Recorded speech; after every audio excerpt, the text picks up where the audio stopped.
Had you been out on this ocean exactly 400 years ago this month, you might have come across a ship making its way to North America with a peculiar cargo on board. Because it was in August 1619 that the first cargo load of slaves was taken to North America by actually an English privateer based in Amsterdam, as it happens. But if you'd been on this same ocean maybe a few years before that, 10, 15 years before that, you might have seen another boat, a smaller boat. This one empty, abandoned, left adrift. That smaller ship was the supply ship for the first British East India Company expedition to the Far East. They towed it along, used up the supplies, and then simply cut it loose and abandoned it when the supplies were all used up. The name of that ship was the Gift, and it's tempting to think that it's a compelling metaphor for the kind of economic model that the competing European imperial powers gave as a gift, if you like, to the world.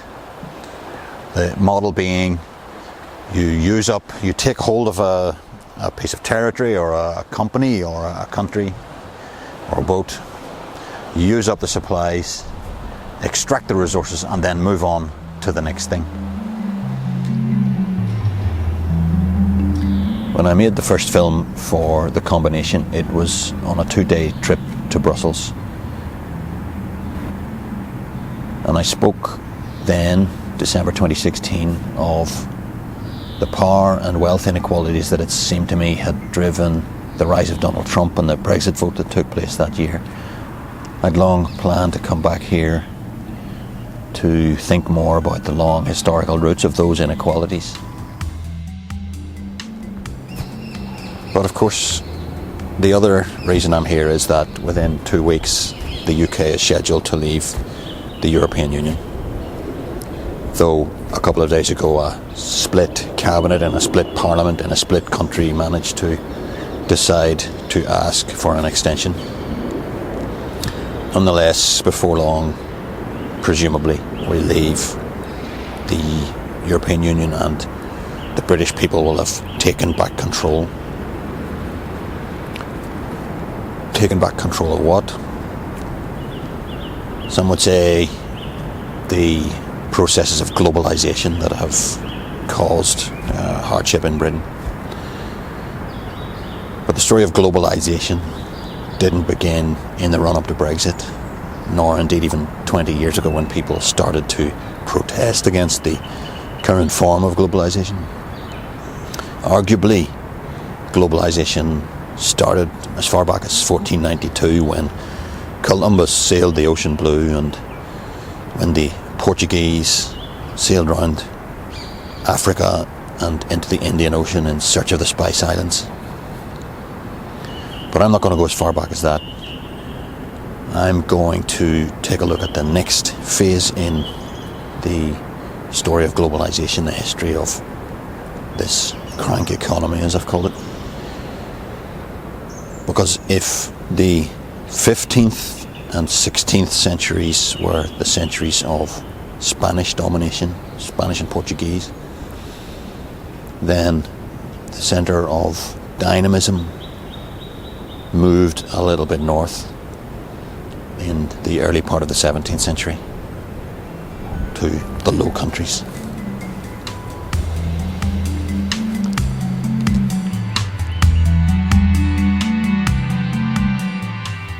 If Brussels is currently the most politically significant city in contemporary Europe, in the mid-16th century Antwerp was its most significant economically.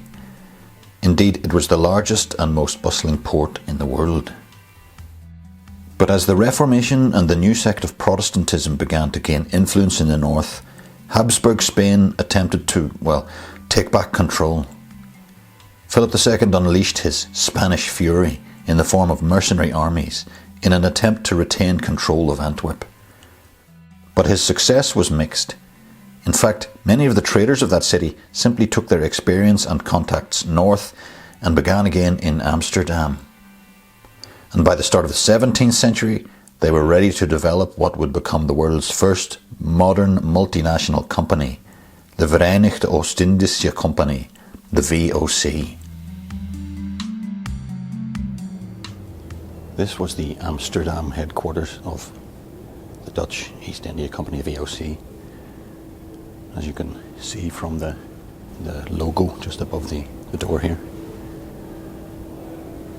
And from here, the board oversaw the voyages of the ships that went out to the Far East, to the Spice Islands, and brought back peppers and maize and all the other spices that were of such high value in the European market. So the company became very, very wealthy. In fact, it's been calculated that, converted to today's terms, at its peak the company would have been worth something like $7 trillion US dollars. So that's more than Apple and Amazon and McDonald's and a whole bunch of other companies combined. But of course, the wealth that they accumulated wasn't simply a result of their skillful trading. The ships, the merchants that went out there, had the authority of the state to use whatever means necessary to bring back their profitable wares. The company was set up under the aegis of the state, which set out the legal parameters of what it could and couldn't do. It also stood as a kind of a guarantor that everything would be done according to the legal order, the proper order, so that the merchants had confidence that their goods wouldn't be confiscated for use in war. Holland was in the middle of a long war. In fact, they called it the 80 Years' War during the period of the founding of the VOC. And they were also assured that they could get their money back out of the company if they so desired.